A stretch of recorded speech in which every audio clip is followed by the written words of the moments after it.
오늘도 하나님의 크신 사랑과 은혜가 여러분의 삶 속에 넘쳐나기를 바랍니다. 우리는 하나님을 예배하는 자입니다. 하나님께서 우리에게 사랑을 먼저 보여주셨습니다. 아직 죄인 되었을 때에 예수님을 우리 안에 보내주셔서 십자가의 죽으심으로 우리와 화해하시고 또 우리의 죄를 용서해 주신 그런 은혜의 하나님이십니다. 그래서 우리는 그 하나님을 또 예배하고 있습니다. 예배를 통하여 또 하나님과 교제하고 친교하고 또 하나님의 마음을 품고 살아가는 사람들입니다. 자, 오늘도 우리가 어떠한 곳에 있든지 하나님을 좀 바라보며 또 하나님께 나아가고 또 하나님을 예배하는 또 그런 귀한 하루 되시길 바랍니다. 자, 오늘 우리가 묵상할 말씀 사무엘상 2장 11절에서 21절까지의 말씀을 같이 보도록 하겠습니다. 엘리의 아들들은 행실이 나빠 여호와를 알지 못하더라.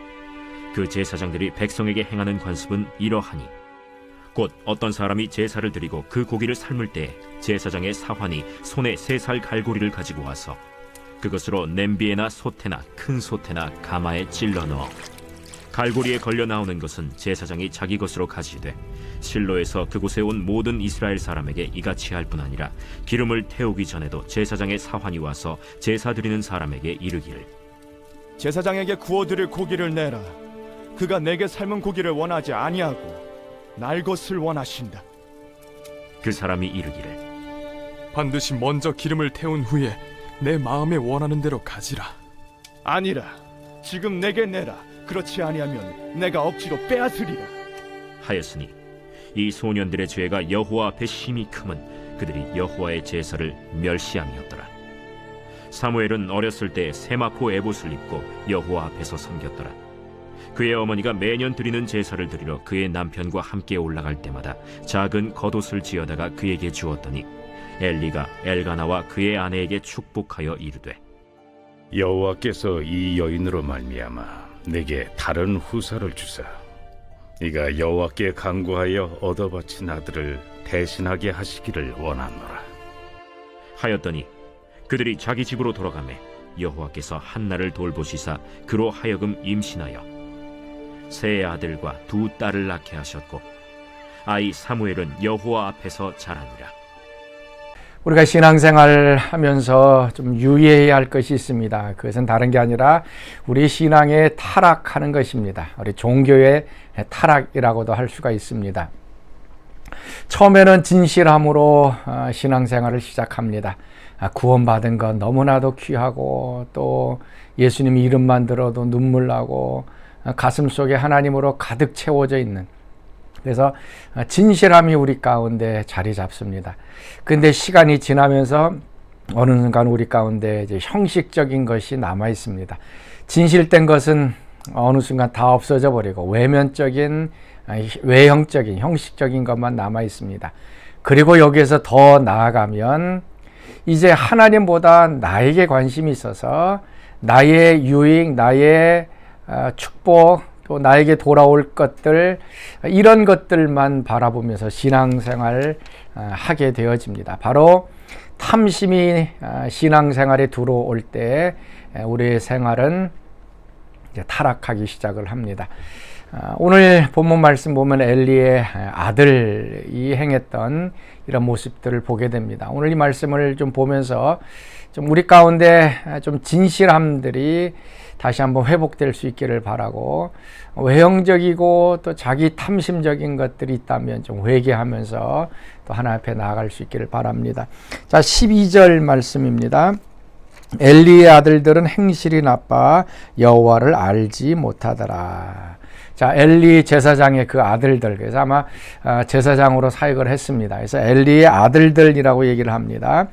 근데 이제 히브리어 다른 번역본에 보면 엘리 아들들이 아니라 벨리알의 아들, 벨리알, 좀 우리가 귀에 있죠. 바울이 얘기했던 뭐 그리스도와 벨리알이 어떻게 함께 거하겠느냐. 벨리알은 사단을 의미하는 겁니다. 그때 당시 우상으로 섬겼던 다른 신, 사단의 아들들이라고 얘기를 하고 있습니다. 엘리의 아들들이 이미 하나님을 섬기는 것이 아니라 우상을 섬기듯이 하나님을 섬겨온 그런 모습들을 보여줍니다. 그래서 그들은 행실이 나빴고 또 하나님을 알지 못했다라고 얘기를 합니다. 하나님을 알지 못했다라고 하는 것은 하나님과 이 인격적인 관계, 교제가 없었다는 것도 되고요. 또는 하나님을 어떻게 섬겨야 할지를 알지 못했다라는 것입니다. 제사장은 하나님께 제사를 드리는 사람입니다. 그래서 어떻게 제사를 드려야 할지를 구체적으로 잘 알고 그것대로 따라가야 할 것입니다. 그런데 이 엘리의 제사 아들들은 그렇지 못했다. 그래서 그들의 행실이 나옵니다. 13절, 14절 말씀이죠.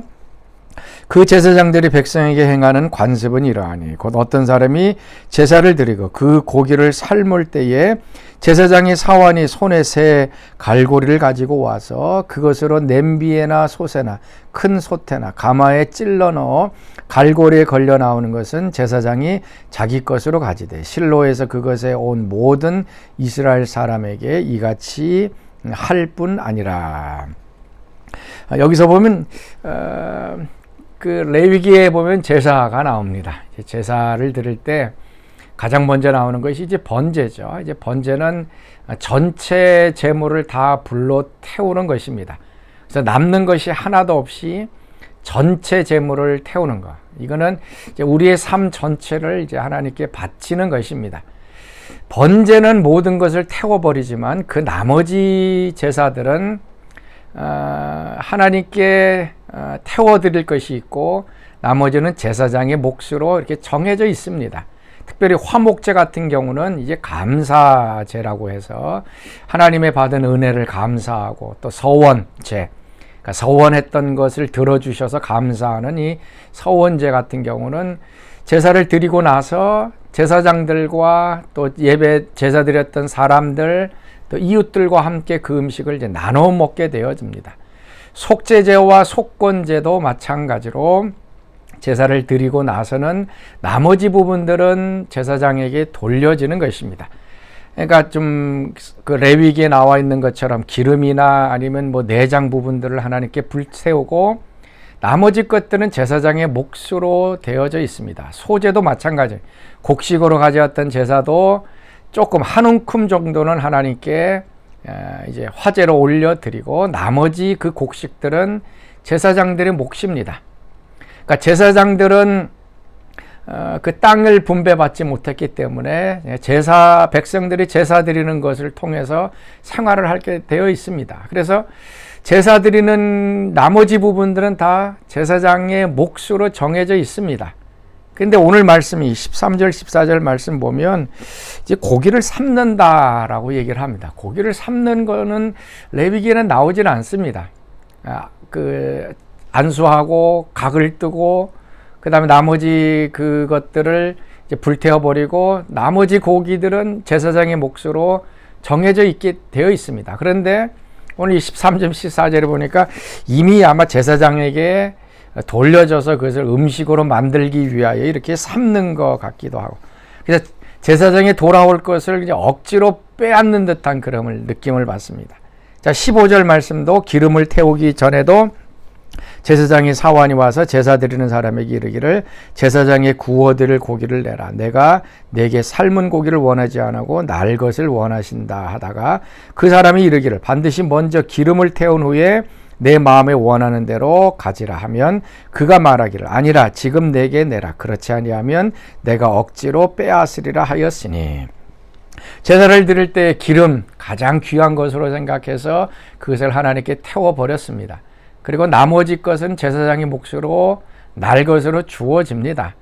근데 지금 이 엘리 아들들은 어떻게 하냐면 그 고기들이 자기에게 돌아올 것을 아니까 그 몫에 관심이 있습니다.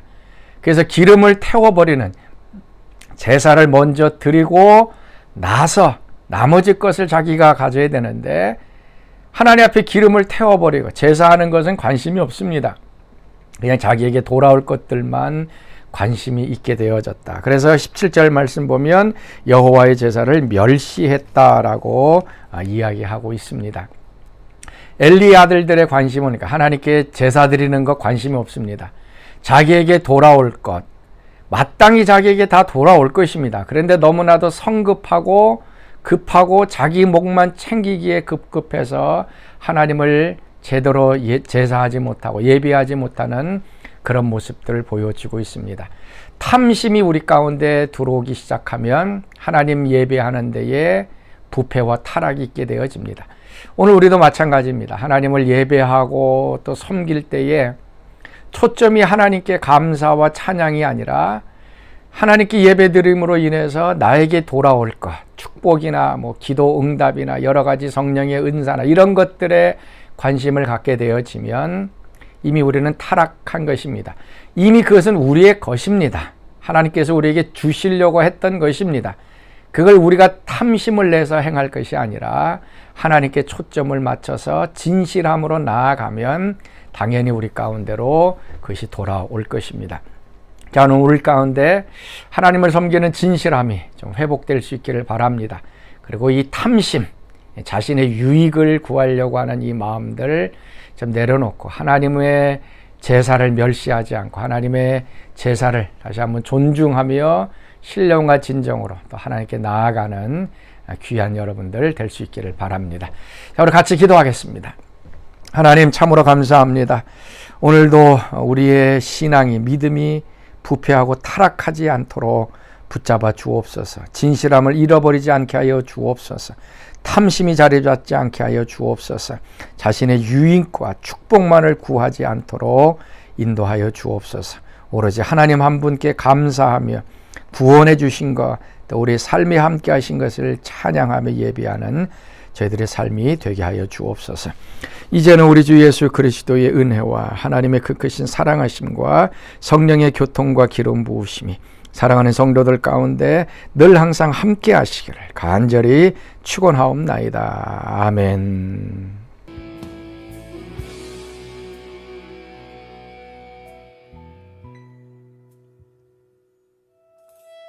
생명과 바꾼 주의 사랑은 잊지 않게 하소서. 나를 위해 흘렸던 주의 눈물 잊지 않게 하소서. 주의 긍휼과 주의 선하심 내가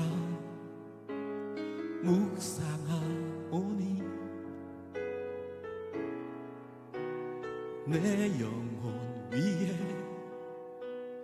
베푸신 주의 은혜 잊지 않게 하소서.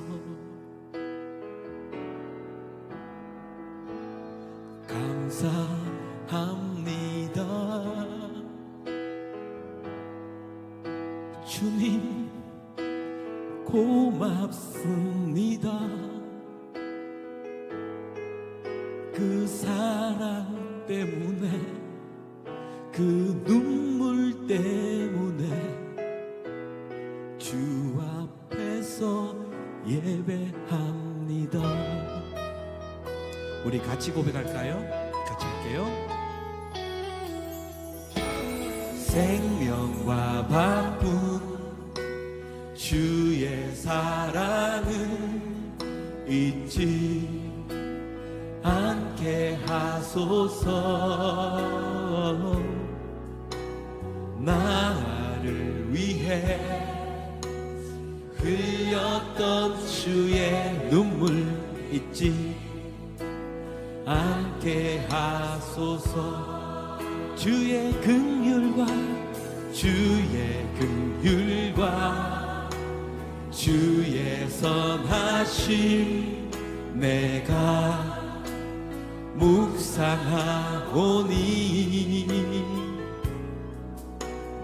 내 영혼 위에 베푸신 주의 은혜 잊지 않게 하소서. 감사합니다. 감사합니다 주님,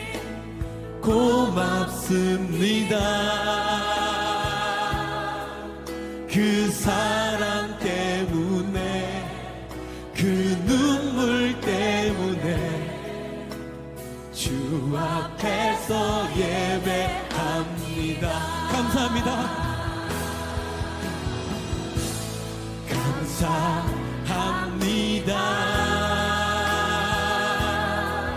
주님 고맙습니다. 그 사랑 때문에 그 눈물 때문에 주 앞에서 예배합니다.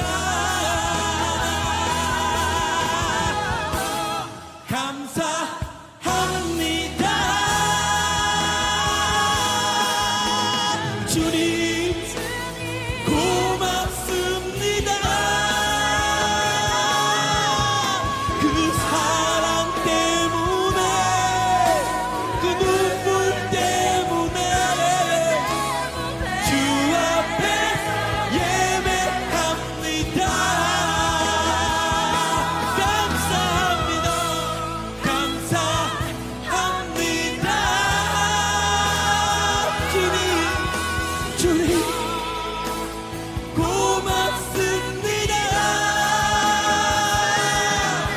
그 사랑 때문에 그 주님을 여러분 향한 눈물 때문에 주 앞에서 예배합니다.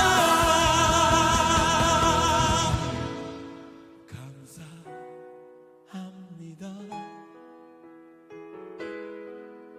주님 고맙습니다. 그 사랑 때문에 그 눈물 때문에 주 앞에서 예배합니다.